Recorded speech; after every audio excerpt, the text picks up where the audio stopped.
O excesso de proteção pode estar te impedindo de crescer.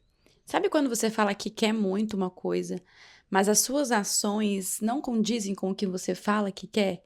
Ou quando você tem uma ideia, tem um projeto, alguma coisa que você quer colocar em prática, mas você está sempre adiando, sempre deixando para depois, ou vive ali só planejando, só pesquisando, aprendendo, nunca acha que tá bom, começa a ficar com perfeccionismo, sempre achando que não tá pronto, que pode estudar mais um pouco ou se preparar mais um pouco. Muitas vezes, quando a gente está nesses ciclos, ou repetindo um padrão, ou sempre procrastinando ali, não é preguiça, não é por falta de planejamento, falta de disciplina, pode ser isso também, mas o que acontece é que muitas vezes tem medos inconscientes ali que estão te puxando, são padrões de defesa que estão querendo te manter no mesmo lugar. Porque o nosso cérebro, ele acha que segurança é o que é conhecido. Para ele, o que é conhecido é segurança. E tudo que é desconhecido, ele vai entender como perigo. E é sobre isso que a gente vai falar nesse episódio de hoje. Eu sou a Renata Stolt, esse é o Entre Surtos e Sonhos, um podcast para quem tem coragem de encarar o caos dentro de si e para quem sabe que viver dá trabalho, mas é delicioso e sempre vale a pena seguir. Então pega o seu cafezinho aí, o seu chá, abre o coração, traga a sua presença para esse momento e bora conversar. Por falar em proteção, eu estou abrindo mão de qualquer proteção aqui, fazendo meu primeiro podcast sem nenhum roteiro. Eu até fiz um roteirinho, mas eu fechei o notebook e falei, não, eu não vou fazer com roteiro, porque eu preciso fazer mais rápido, eu preciso pegar agilidade, para que esse seja um projeto sustentável, né, gente? Então, quando a gente faz roteiro, a gente tem mais segurança, a gente está mais protegido, porque eu tenho um controle de qual é a informação que vai vir.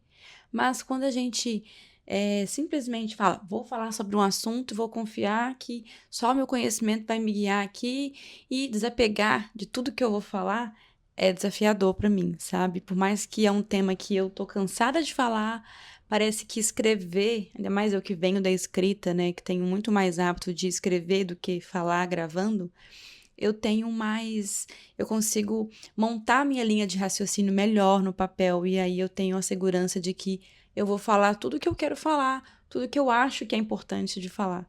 Mas estou aqui fazendo um exercício, o que não quer dizer que eu vou só gravar sem roteiro a partir de agora, mas estou me dando esse voto de confiança aqui para mim mesma, de exercitar esse desapego, abrir mão da proteção, do controle, para poder fazer esse podcast. Então, bora lá. Bom, para começar esse papo, eu queria falar que aqui eu falo a partir de uma perspectiva de uma pessoa que vem enfrentando a própria resistência para fazer as coisas, para fazer aquilo que eu sei que eu quero, que vai me levar, que vai ser importante para mim, que vai me deixar mais conectada, aquilo que vai me ajudar a crescer.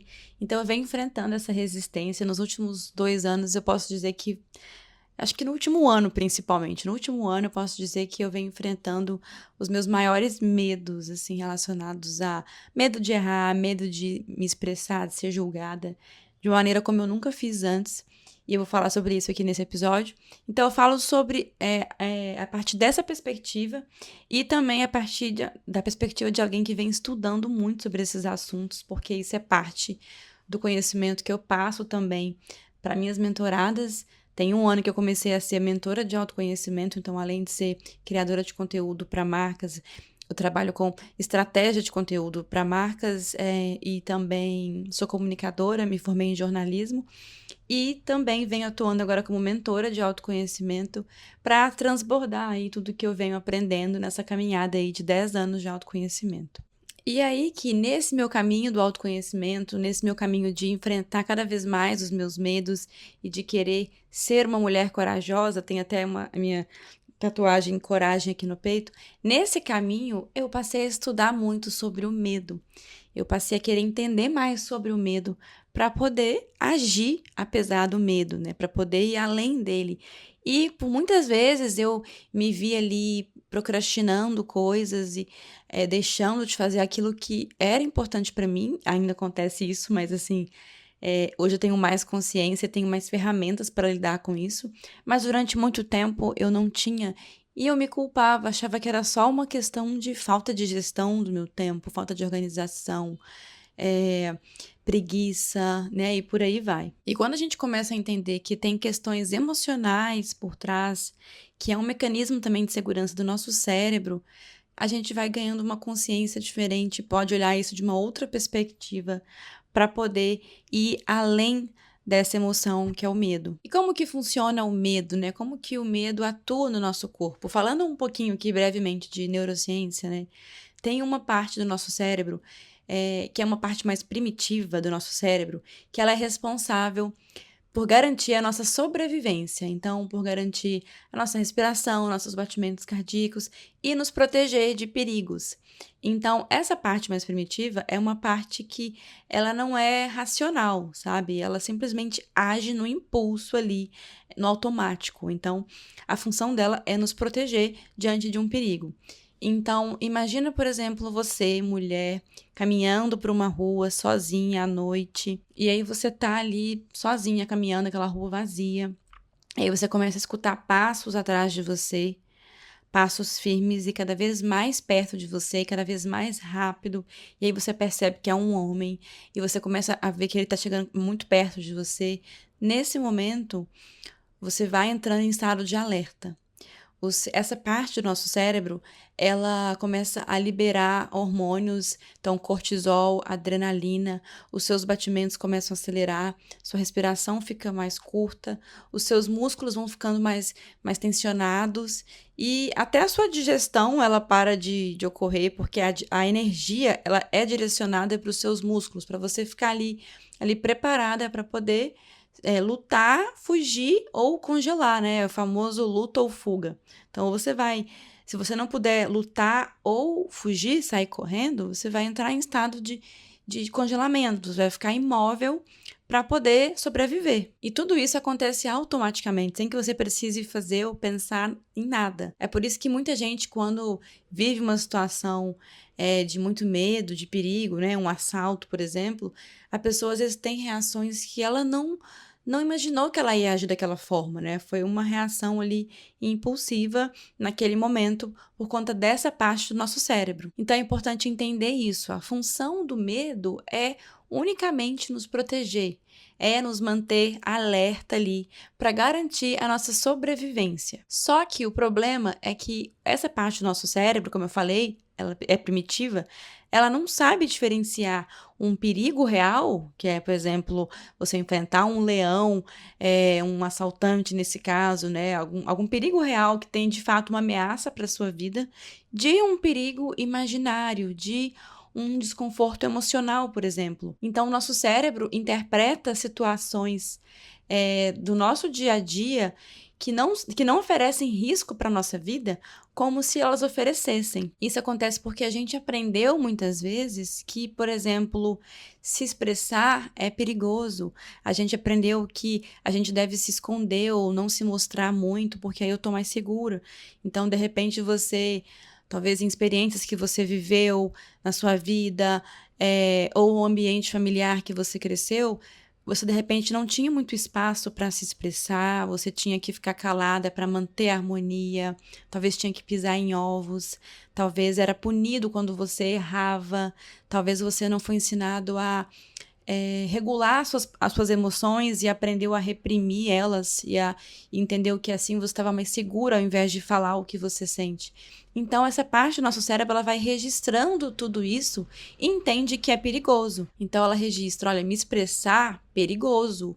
Me mostrar, ser vista demais, perigo. E a gente vai criando esses padrões de defesa. Então, quando você tenta se expressar, de repente falar em público ou ficar em evidência, né, se mostrar em algum momento, ser exposta ou fazer uma grande mudança, fazer alguma coisa desconhecida que envolve o risco, o corpo ativa esse modo de proteção, mesmo sem ser um perigo real de fato. E aí, uma vez que a gente entende que é assim que funciona, que é assim que o nosso cérebro funciona, a gente pode parar, respirar e se perguntar: peraí, isso é realmente perigoso? Ou é só o meu cérebro aqui agindo no automático? Claro que só fazer isso não adianta, né? É um processo quando a gente tem questões emocionais ali, questões no inconsciente, coisas que foram registradas ali, é todo um processo para a gente conseguir, de fato, ir criando novas conexões neurais e entender que, olha, é seguro eu me expressar, é seguro eu ser eu mesma.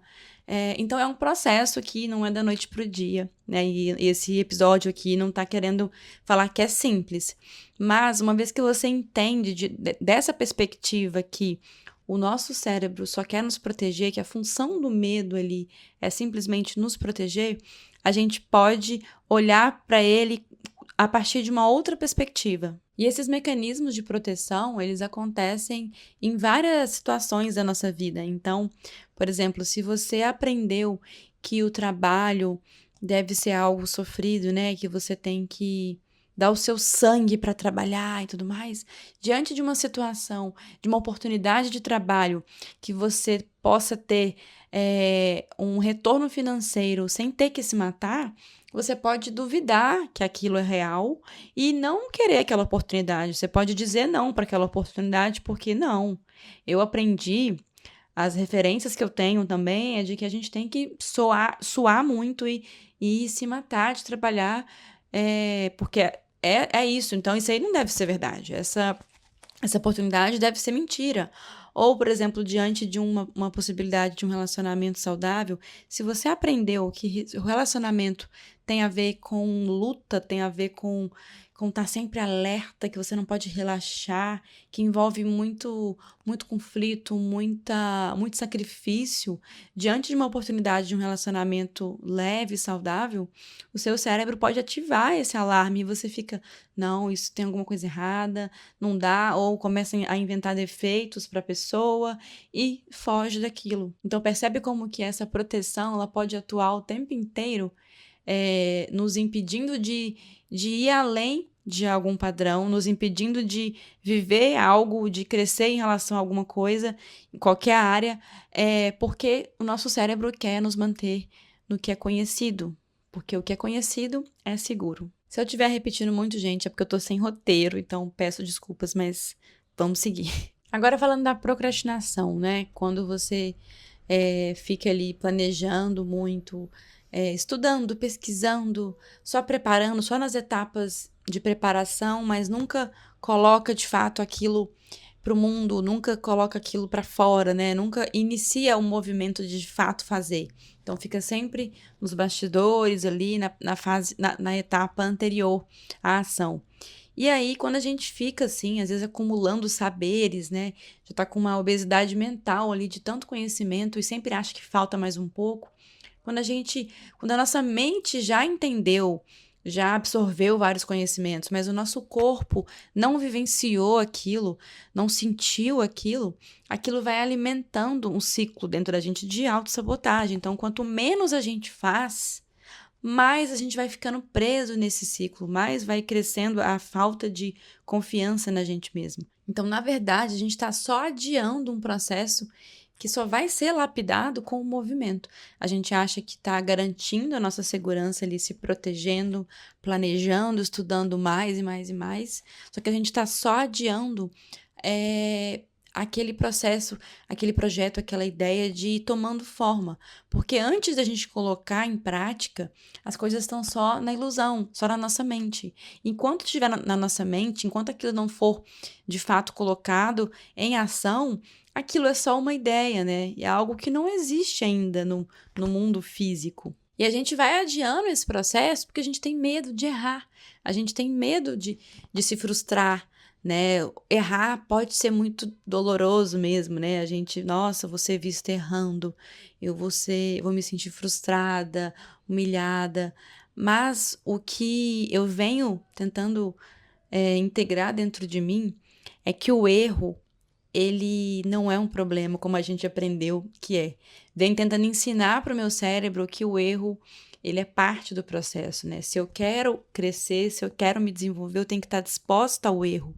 Eu tenho que estar disposta a ser ruim em algo para depois ser boa. Só é muito bom em alguma coisa quem está disposto a ser ruim primeiro.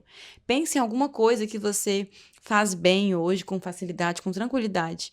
Você certamente não era assim antes. Você teve que fazer, teve que começar a aprender para de fato melhorar. Tem uma frase do Murilo Gun, que é um cara que eu acompanho, genial. Ele fala muito sobre criatividade, sobre autoconhecimento também. E ele fala: erre o mais rápido possível, erre o máximo que você puder e o mais rápido possível. Porque quanto mais você errar e mais rápido você errar, mais perto você vai estar de acertar. Esse pensamento nos mostra que os erros, né, eles são mesmo os degraus que a gente vai precisar de ir subindo, são os chefões de cada fase que a gente vai precisar enfrentar para poder acertar, para poder se lapidar. Eu falo muito isso em mentoria para quem está querendo criar alguma coisa, lançar alguma coisa, iniciar um projeto e fica ali às vezes presa no perfeccionismo ou começa a gastar muito tempo com os detalhes, uns detalhes minuciosos que às vezes não é o principal, não é o foco, não é a relevância do projeto. E aí eu falo simplesmente: fique atenta se você não está perdendo tempo demais em detalhes, porque você quer evitar a parte que vai realmente dar trabalho, a parte que envolve o risco, a parte de colocar em prática. Você quer evitar esses riscos ou quer evitar a parte mais difícil, né? A gente sempre fica buscando o conforto, buscando o conhecido. Então, coloca no mundo, porque quando você colocar, muita coisa vai mudar. Enquanto a nossa mente tudo maravilhoso, perfeito. Quando a gente coloca em movimento, a gente vai tendo insights e vai tendo conclusões que a gente não consegue ter antes de agir. Antes de agir, a gente tem uma perspectiva. Na hora que a gente coloca aquilo para fora, é muito louco. O caminho de fato vai se abrindo. A gente vai entendendo o que tem que sair, o que faz mais sentido. E aí, o feedback de alguém te dá um insight que você não estava vendo. De repente você vê que tem que estudar um pouco mais nesse ponto aqui. É como se fosse um quebra-cabeça, assim, sabe? Aquilo só vai tomando forma em movimento. Não tem como ser antes. Só que a gente é ensinado a não errar, né? A gente é ensinado a ir pelo caminho mais seguro, o caminho mais certo, menos arriscado. Só que nessa a gente também limita todo o nosso potencial, todo um campo de possibilidades. Então eu acho que é muito sobre a gente olhar para o erro, para os erros, de uma maneira diferente, uma nova perspectiva. É a gente desaprender tudo que a gente aprendeu sobre o erro e olhar para ele com curiosidade, sabe? Nossa, onde será que os meus erros vão me levar? Se eu arriscar, se eu der voz àquela voz de dentro, né? E não as vozes da mente que ficam me dizendo que cuidado, não faça isso, é perigoso, é arriscado. Se eu der voz àquela voz mais interior que fala confia e vai, e fizer e me arriscar, como é que vai ser?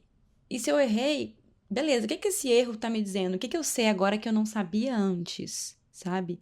E olhar para cada erro como é um erro a menos, é um erro a menos. Agora eu tenho uma informação nova que eu não tinha antes. E se durante esse caminho os meus erros, né, o erro que eu tiver me mostrar que eu tomei a rota errada, tudo bem, eu vou mudar de rota.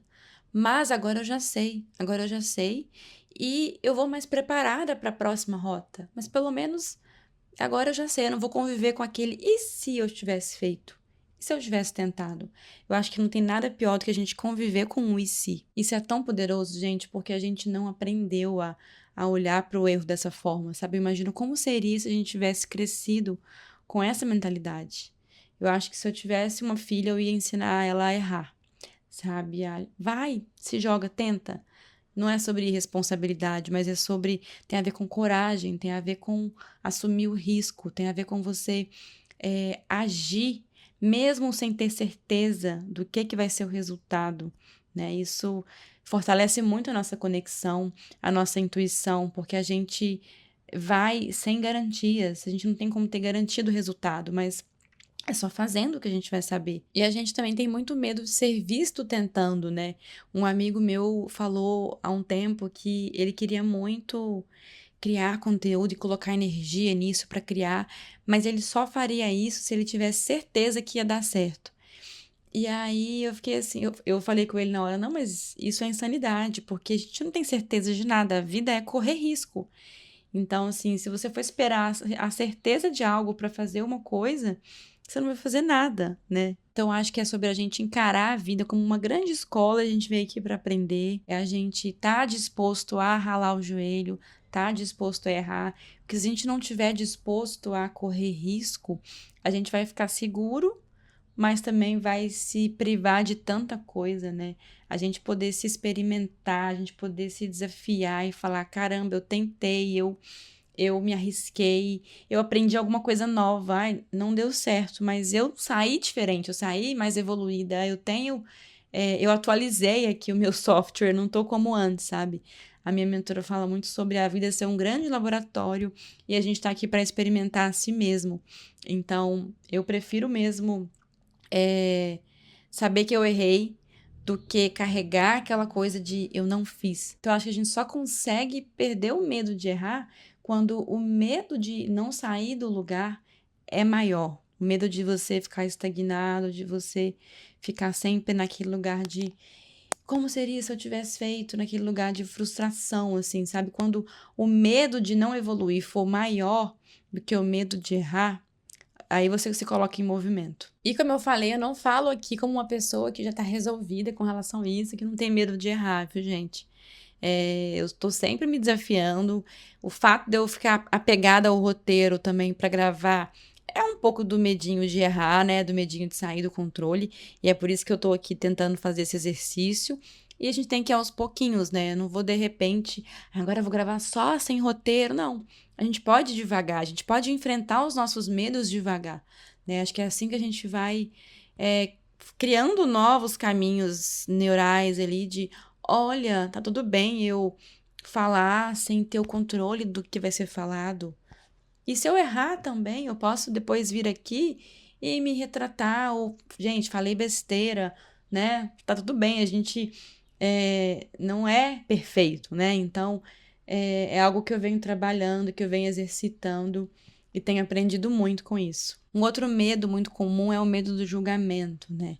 O medo de ser criticado, de ser mal compreendido, de ser rotulado. Quando a gente se coloca em um lugar vulnerável, quando a gente vai se expor, a gente está lidando com uma incerteza, né? Com um desconhecido. A gente não sabe como que a gente vai ser interpretada, como que a gente vai ser compreendida. A gente não tem essa garantia, esse controle. Então, o fato de eu estar aqui, por exemplo, eu posso falar alguma coisa aqui, como eu falei, e falar uma grande besteira e as pessoas me rotularem de uma coisa por conta de uma coisinha que eu vou falar. E se isso acontecer, é o que eu falei antes, né? Eu vou me retratar, né? Agora, quando tem um julgamento, quando tem algum comentário, na vida mesmo, não só aqui nas redes sociais, né? Quando alguém me julga, o que que eu busco fazer hoje? É avaliar a pessoa que está me julgando e avaliar o que que ela falou. Então, isso que essa pessoa falou faz sentido em alguma medida? Como que isso ressoa aqui dentro? Tem algo que fez sentido ali que eu posso aprender com isso? Se tem, usar esse julgamento como uma, um feedback construtivo, né? Para eu aprender algo. E aí, ótimo, aí é positivo. Mas se não tem, se o que essa pessoa falou não faz sentido, não ressoa aqui dentro, é sobre desapegar e soltar, sabe? É você pensar, olha, é só o que ela pensa, não é, isso não me define.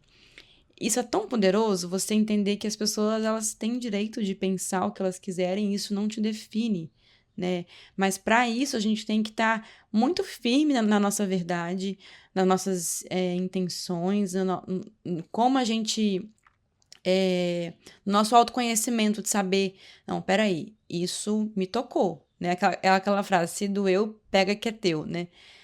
Agora aquilo, não, isso tá muito errado, ela tá muito enganada, mas eu vou gastar minha energia também para ficar tentando provar, ainda mais se é uma pessoa que não tem porquê, né? Assim, acho que tentar provar algo para alguém é pior nesses casos. Então, não, tá tudo bem, deixa essa pessoa com essa opinião, é a visão dela.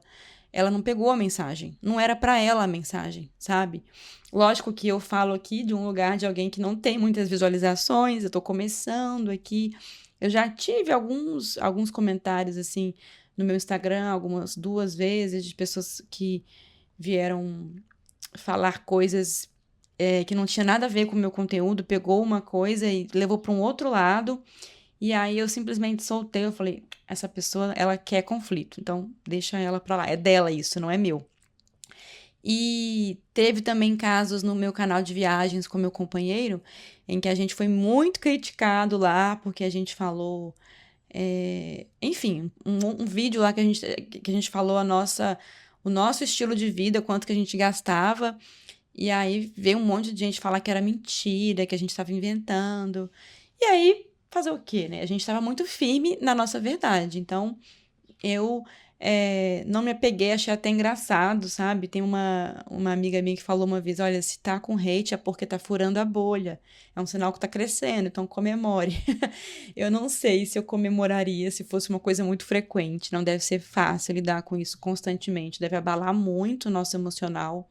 Tem que estar com a terapia muito em dia, né, pra ficar de boa, assim. Mas o que eu venho tentando exercitar e até me preparando para quando, se isso acontecer, né, é que a gente tem que estar disposta às duas faces da moeda, né? Então, se a gente quer se expressar, quer encontrar pessoas que se conectam com a gente, quer crescer em alguma coisa, a gente também tem que estar disposta a outra coisa, né? Tudo tem os dois lados da moeda, não vai ter só a parte boa, tem a parte ruim também.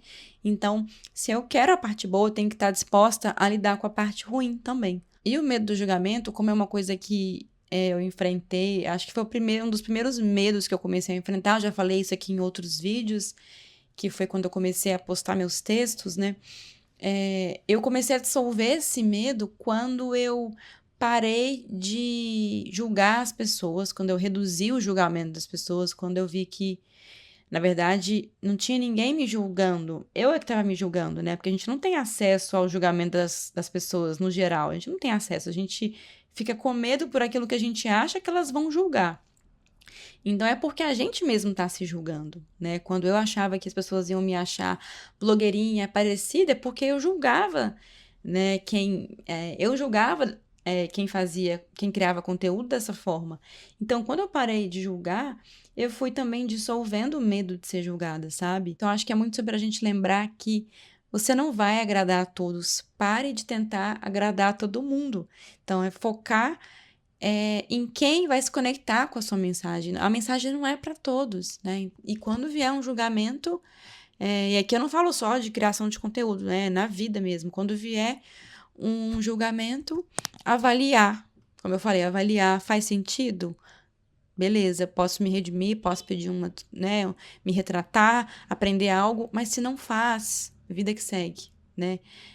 Lembrar que a opinião da outra pessoa é só a opinião da outra pessoa. E isso não é fácil, né, gente? Na prática, muitas vezes a gente vai acabar entrar num padrão de querer se defender, de querer. Não, mas não é, eu não sou assim.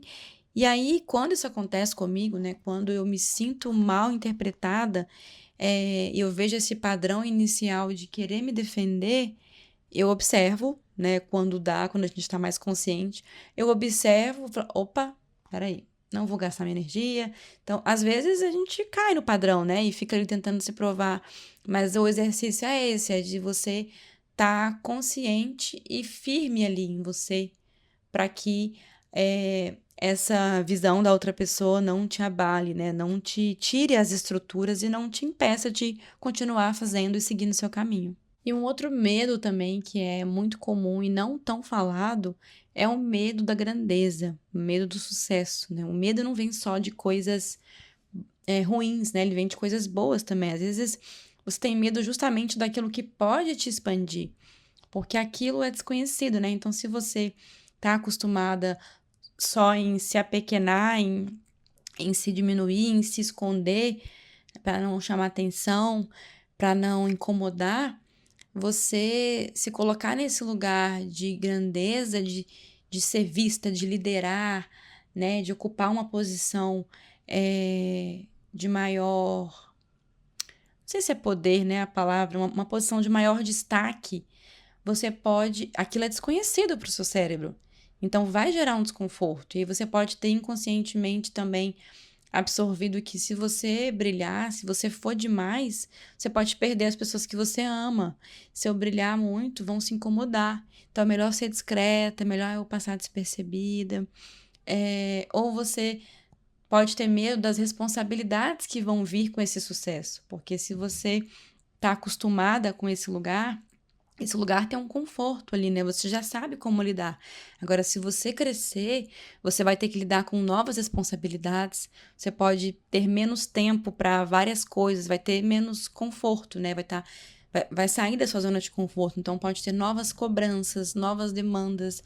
Você vai ser exigida, de novas maneiras, né? Tem uma frase da Marianne Williamson que diz: o nosso maior medo não é sermos inadequados.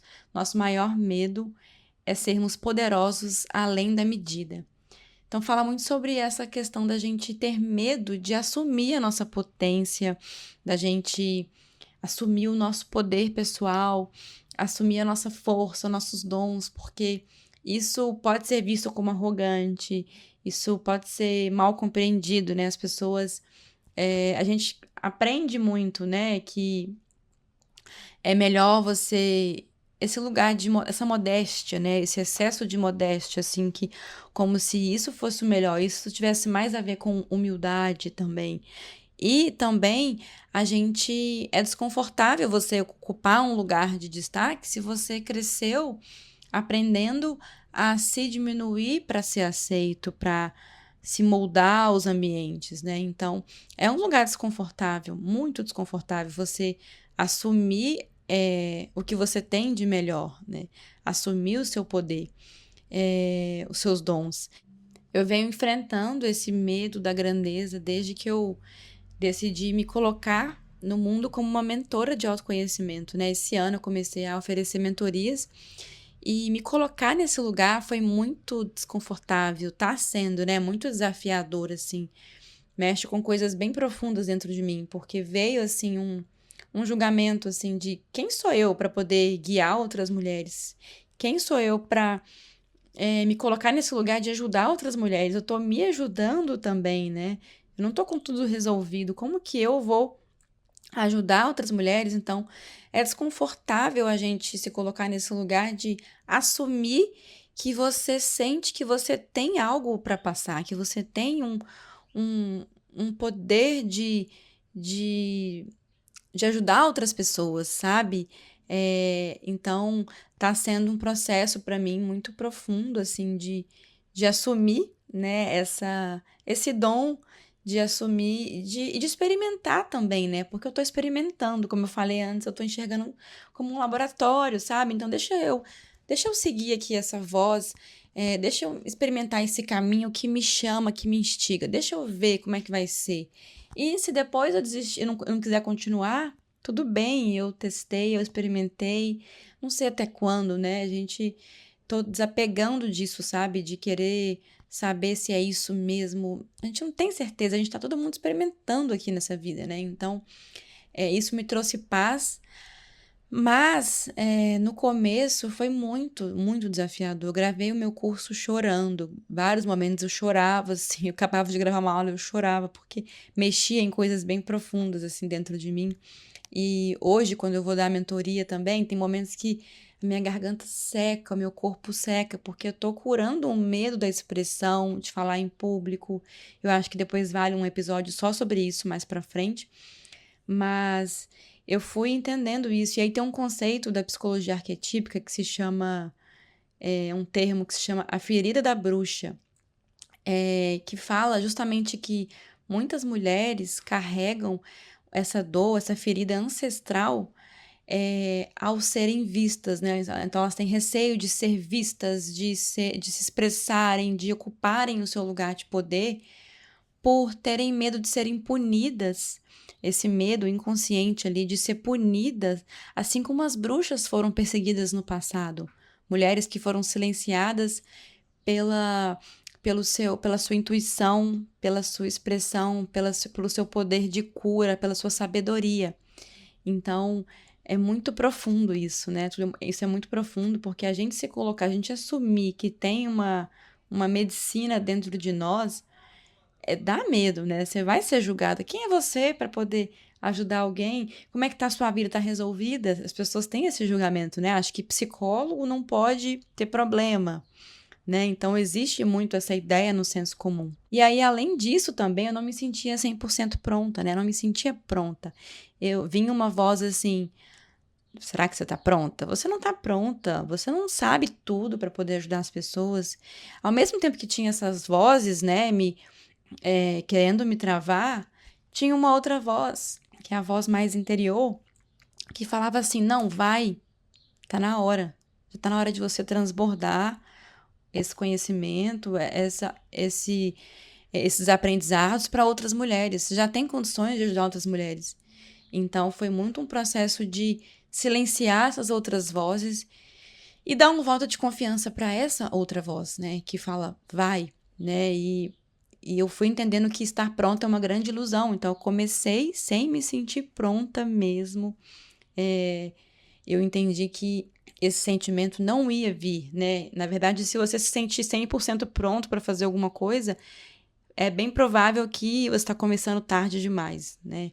Porque esse sentimento ele só vai vir no caminho mesmo, né? Então é a gente fazendo, assim como o erro, né? A gente vai aprendendo na prática. Então, primeiro a gente se coloca em movimento e aí a gente vai aprendendo a sustentar esse caminho, a sustentar esse movimento, né? Então, continuar me desenvolvendo, continuar estudando para ir ganhando essa confiança, né? No percurso, né? Para me manter em movimento, mas é fazendo que eu vou estar aprendendo também, né? É mentorando, entendendo as questões, é que eu vou também vendo a melhor maneira de trazer, de como que eu posso condensar aquele conhecimento para passar para aquela pessoa. Então, isso vai vindo com a prática. E, claro, ser muito sincera com as pessoas também. Quando vem uma pessoa querendo fazer mentoria comigo, uma mulher, eu sempre busco entender qual que é o momento dela e o que que ela está buscando, qual que é a maior necessidade dela no momento. E aí eu vejo, bom, ela quer sair desse ponto A para esse ponto B. Eu consigo? Eu já fiz esse percurso? Se a resposta é sim, eu posso, sabe? Eu posso. Então, é isso. Então, é ser muito sincera para a pessoa também. Olha, eu fui até aqui. Até aqui, eu consigo te ajudar. Tem até aquela frase que eu vi muita gente falando na internet há pouco tempo, que é estar pronto não é um sentimento. Estar pronto é uma decisão. E é bem isso mesmo. Acho que não tem uma virada de chave para você confiar em você. Agora eu me sinto capaz, eu vou. Eu acho que é você seguir se desenvolvendo, claro, e aumentando a sua competência, porque quanto mais competente você vai se sentindo, mais você vai dissolvendo esse medo, dissolvendo essas vozes e vai sustentando esse lugar, né? O desconforto de estar nesse lugar. Eu acho que a maior virada de chave, se existe uma virada de chave, é você perceber que ninguém vai vir te aplaudir, ninguém vai vir falar assim, agora você pode, ninguém vai vir te dar permissão para você ser grande, para você ocupar certo lugar, para você brilhar. Isso vai ter que vir de você, sabe? A ilusão esperar dos outros, isso vai ter que vir de você. Então, entender isso e se colocar disposto a atravessar, né, esse desconforto e seguir se desenvolvendo para sustentar, para mim tem sido assim um grande aprendizado, sabe? E aquela coisa, altos e baixos, né? Vai ter dia que eu vou estar firme ali no meu propósito, mas vai ter dia que eu vou estar mais apocalíptica, querendo desistir de tudo, né? Surtos e sonhos, mas ter essas ferramentas assim de escrever, né? Escrever me ajuda muito, porque aí eu tiro da minha cabeça tudo isso e coloco, e aí e lembro do meu caminho, lembro do porquê eu comecei, e aí sigo, sabe? Então, é muito disso que eu tento trabalhar em mentoria também com as mulheres, né? A gente ensina o que a gente também tem que aprender, né? Então, tudo que eu aprendi, eu sigo aprendendo também, né? Porque os desafios vão continuar ocorrendo, né? Eles vão mudando, às vezes voltam, mas assim, eles continuam ocorrendo, né? Eles não acabam, né? O autoconhecimento só nos deixa mais forte para a gente continuar enfrentando, mas os desafios não acabam.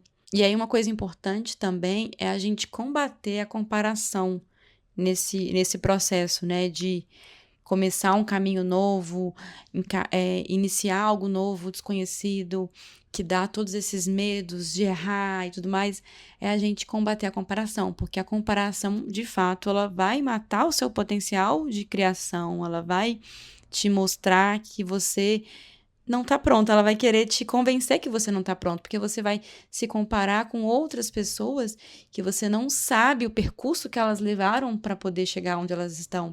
Então você não viu tudo que ela passou, a gente só vê de fato o resultado da pessoa, né? E é muito raro ver alguma pessoa que já tá num lugar, um lugar que a gente tem como meta, né, algum lugar parecido, é muito raro a gente ver a pessoa falando das dificuldades, de como foi chegar até ali. A gente não vê muito isso. Então é muito fácil a gente acabar desistindo, às vezes, por conta dessa comparação.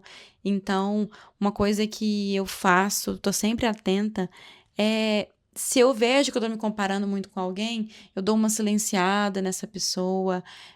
Se isso acontece muito com você, eu acho que vale você avaliar se não é melhor parar de seguir por um tempo, talvez, sabe? Se tem alguma pessoa específica que você está se comparando muito, dá um tempo para você conseguir olhar para você, olhar para dentro, porque se você ficar olhando para fora, você não vai reconhecer, você não vai estar presente em você para reconhecer o que você tem de único e ver as suas capacidades de aprender, de pegar uma habilidade que ainda é nova, que ainda é embrionária e de desenvolver aquilo. Se você ficar olhando para fora, você vai se perder de si, né? Desse seu potencial. Então, fazer ter esse cuidado de não ficar se comparando muito, ou se estiver se comparando muito, para de seguir por um tempo e ter referências é excelente, mas tenha mais de uma referência, né? Porque se você fica com uma referência só, tem uma grande chance de você ficar muito ali, um foco naquela pessoa, e isso potencializa, né? Isso ajuda a uma coisa que era para ser só uma inspiração virar uma comparação. Então, variar também as referências para você fazer a sua coxa de retalhos, a sua salada mista com o que você tem de único, né? Então, a gente tem inspiração, é ótimo, porque as pessoas que nos inspiram, elas também dizem algo sobre nós, né? Se a gente se conecta com aquilo, é porque tem algo dentro de nós que se comunica, né? Que ressoa com aquilo. Mas é o hobby como um artista, né? Você ter essas referências, mas você também ter um momento de presença, ter os seus momentos de conexão, porque é com essa combinação de repertório, de referências, com a sua presença, com a sua alma, com a sua essência, é isso que faz a autenticidade, né? Essa mescla. Bom, e para fechar esse episódio, que eu acho que vai ser um dos mais longos aqui da história do podcast, tirando os de entrevista, que são mais longos, eu acho que eu falei muito aqui. Eu acho que sem roteiro eu acabo falando mais do que eu estava prevendo. Mas para fechar, uma frase que eu amo, desde que eu li essa frase, ela se tornou assim um grande mantra para mim, para continuar no meu caminho. E essa frase diz: a caverna escura que você tem medo de entrar, guarda o tesouro que você tanto procura. É do Joseph Campbell, da Jornada do Herói. E essa frase, ela diz muito, né? Se existe um medo ali, é porque também tem algo valioso ali, né? A Elizabeth Gilbert, do livro A Grande Magia, ela fala muito isso, que o que nos ama muitas vezes também é o que mais nos assusta. Tem também uma frase do Jung que fala: onde está o seu medo, está a sua tarefa. Então, muitas vezes, aquilo que te dá medo também é o que pode mais te elevar, que pode mais te transformar e te dar uma satisfação, fazer você encontrar esse tesouro que essa frase fala, né? E esse tesouro, eu acredito muito que ele é algo interno, é uma confiança interna de você atravessar os seus medos, atravessar esse caminho. Então, é no ato de você fazer uma coisa, correr um risco, sem saber o resultado, sem saber como que vai ser, é que a gente vai cultivando essa conexão com a gente, que a gente vai fortalecendo a nossa intuição, a nossa escuta interna, né? E e começando a criar essa relação mais íntima com a gente mesmo, sabe? E uma coisa que eu venho entendendo também é que aquilo que pode parecer uma proteção, pode parecer uma segurança, né? O não agir, continuar onde estamos porque é mais seguro, não fazer, não arriscar. Essa proteção pode ser também a nossa destruição, porque a nossa maior potência, se a gente não coloca para fora, aquilo vai consumindo a gente por dentro, sabe? Se a gente fica dentro dessa concha para se proteger, criando essas camadas de proteção, a gente vai matando os nossos dons, a nossa expressão mais criativa, o nosso poder mesmo, a nossa potência. A gente vai matando isso aos poucos. É isso que eu tinha para falar no episódio de hoje. Se você chegou até aqui, deixa o seu like se estiver pelo YouTube, se estiver pelo Spotify, favorita esse episódio, avalia o episódio aí, porque isso me ajuda muito a entregar essa mensagem para mais mulheres. E me conta aqui nos comentários como que essa reflexão, como que essa mensagem chegou até você. São coisas muito profundas aqui, coisas que eu venho trabalhando em mim e que eu trabalho com as mentoradas. Então, eu espero que tenha iluminado alguma coisa aí dentro. Me conta que eu vou adorar saber. E a gente se vê na semana que vem. Até!